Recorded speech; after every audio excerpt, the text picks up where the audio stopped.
গরমকাল মানেই কাঁচা আমের মেলা। তাই আজকে তৈরি করে ফেললাম কাঁচা আমের বালা চাও। আসসালামু আলাইকুম। বাংলাদেশি হোম শেফের নতুন ভিডিওতে তোমাদের সবাইকে স্বাগতম। আজ তৈরি করব কাঁচা আমের বালা চাও। তো চলো সবাই শুরু করা যাক। কাঁচা আমের বালা চাও তৈরি করতে এখানে আমি 1 কেজি আম নিয়েছি। এটা কেটে টুকরো টুকরো করে নিয়েছি। এখন লবণ দিয়ে দিলাম,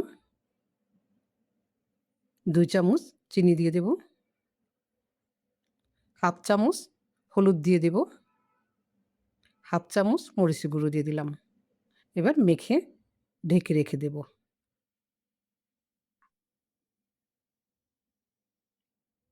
এবার এখানে তেল দিয়ে আমি পেঁয়াজের বেরেস্তা করে নেব। 1 চামচ চিনি দিয়ে দিলাম বেরেস্তাটা মুসমুসে হওয়ার জন্যে। পেঁয়াজগুলো দিয়ে দেব, হালকা লাল করে ভেজে নেব। এভাবে তুলে নিব।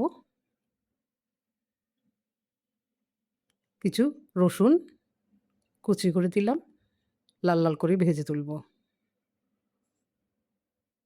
হয়ে গেল রসুনগুলো ভাজা, তুলে নেব।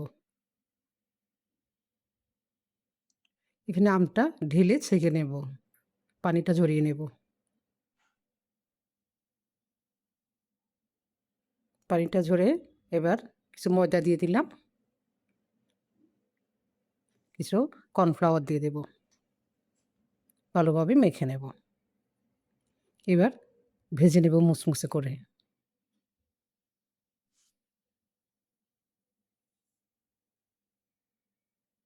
তুলে নেব।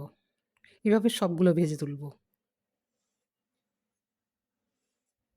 এখানে অন্য একটা পাত্রে আমি একটু লবণ দিয়ে দিলাম, সরিষার তেল দিয়ে দিলাম, একটু ভেজে নেব।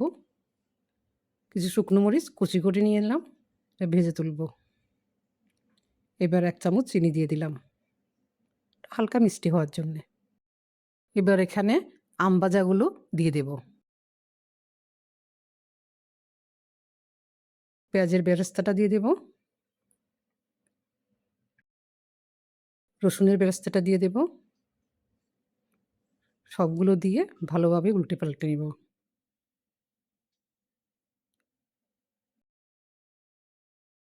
হয়ে গেল আমার কাঁচা আমের বালা চাও। শুধু শুধু ভাতের সাথে মজা, একদম আচারের মতো, মুচমুচে চানাচুরের মতো লাগে। তোমরা একবার খেয়ে দেখো, যদি ভালো লাগে লাইক কমেন্ট দিও।